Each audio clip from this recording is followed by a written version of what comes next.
इन्होंने 4000 से अधिक करीब कन्याओं का विवाह कराया है, 50,000 से अधिक ऑपरेशन कराए हैं। ऐसे समाज सेवी को भारतीय जनता पार्टी ने इस मैदान में उतारा है और लोग उनकी समाज सेवा से प्रभावित होकर निश्चित रूप से उनको विजयी बनाएंगे, ऐसा मुझे भरोसा है। साहब, किसानों का आंदोलन चल रहा है, किसान आंदोलन के बीच में ही आप यहाँ कड़ी मशक्कत के बाद पहुंचे हैं। किसानों ने ऐलान भी किया है कि आपका विरोध करते रहेंगे बीजेपी। देखिए, किसान संगठन जब चले थे जत्थेबंदी आंदोलन करने, तो मुद्दा ये था कि इन कानूनों से जमीन चली जाएगी। अब कोई बोलता है, क्योंकि ये बात झूठ बताई गई थी। कानून सब ने पढ़ लिए हैं, कानून हिंदी में भी आ गए। दूसरी बात बताई गई, मंडियां नहीं चलेंगी, खरीद नहीं होगी। अब मंडियां भी चली हुई हैं, खरीद भी हो रही है, वो बात भी निकल गई। अब कोई पूछता है कि इनकी कमी बताओ, बोला कमी तो नहीं बता सकते, हमने तो केवल विरोध के लिए विरोध करना है। अब ये आंदोलन पूरी तरह से राजनीतिक हो गया है और उसमें से कुछ लोग राजनीतिक उसके कारण से अपनी बातें बढ़ा रहे हैं। मैं कहूँगा कि अच्छा हो कि किसान संगठन चुनाव लड़ें और लोगों के सामने जाकर अपनी बात कहें और उनको जनता मौका दे तो विधानसभा में कहें। धनखड़ साहब, एक सवाल है सर।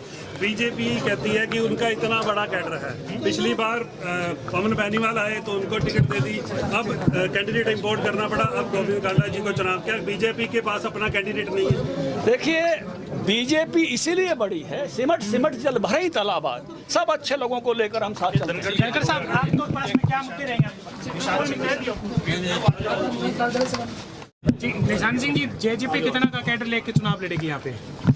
गोविंद कांडा जी भारतीय जनता पार्टी और जननायक जनता पार्टी के साझे उम्मीदवार हैं और जैसे धनखड़ साहब द्वारा बताया गया कि सिरसा के बहुत ही प्रतिष्ठित परिवार है, समाज सेवी हैं और साझे उम्मीदवार के तौर पे उनको मैदान में उतारा गया है और दोनों पार्टियां मिलकर के संयुक्त रूप में जो हमारी ताकत है उसको लगाएंगे, वोटरों को अपील करेंगे, उनको जिताने का काम करेंगे। निशान सिंह जी, जेजेपी का तो ठीक है, क्या जेजेपी के पास भी अपने खुद के जिले में कैंडिडेट नहीं था, सक्षम नहीं थे आप लोग कि बाहर से? गठबंधन ने एक कैंडिडेट लेकर के आना होता है, वो आपके समक्ष है। नहीं, गठबंधन का उम्मीदवार तो बड़ौदा के अंदर पहले लड़ा चुके हैं ना, बीजेपी लड़ा चुकी है सर। देखिए, ये निर्णय दोनों दलों ने लेना होता है कि किसको लड़ाना है, वो निर्णय हो चुका है और आपके समक्ष है। आज हमारे कैंडिडेट गोपाल कांडा जी, गोविंद कांडा जी हैं। चुनाव में आप किस प्रकार जीत का दावा करते हैं? उपचुनाव में किस प्रकार आप गठबंधन की जीत होगी, क्या दावा कर रहे हैं आप? नहीं, मुझे लगता है कि कोई किसी को शंका नहीं होनी चाहिए इसमें कि मैंने कहा कि प्रतिष्ठित परिवार है, समाज सेवी है यहाँ का और दोनों दल मिलकर के काम करेंगे। हमारा एक जनाधार है जी, तो इस बलबूते पे हम ये कह रहे हैं कि हमारा प्रत्याशी जीतेगा। निशान सिंह जी, बीजेपी के साथ साथ जेजेपी को ज्यादा मोहरा बनाया जा रहा है यहाँ पे किसानों के द्वारा।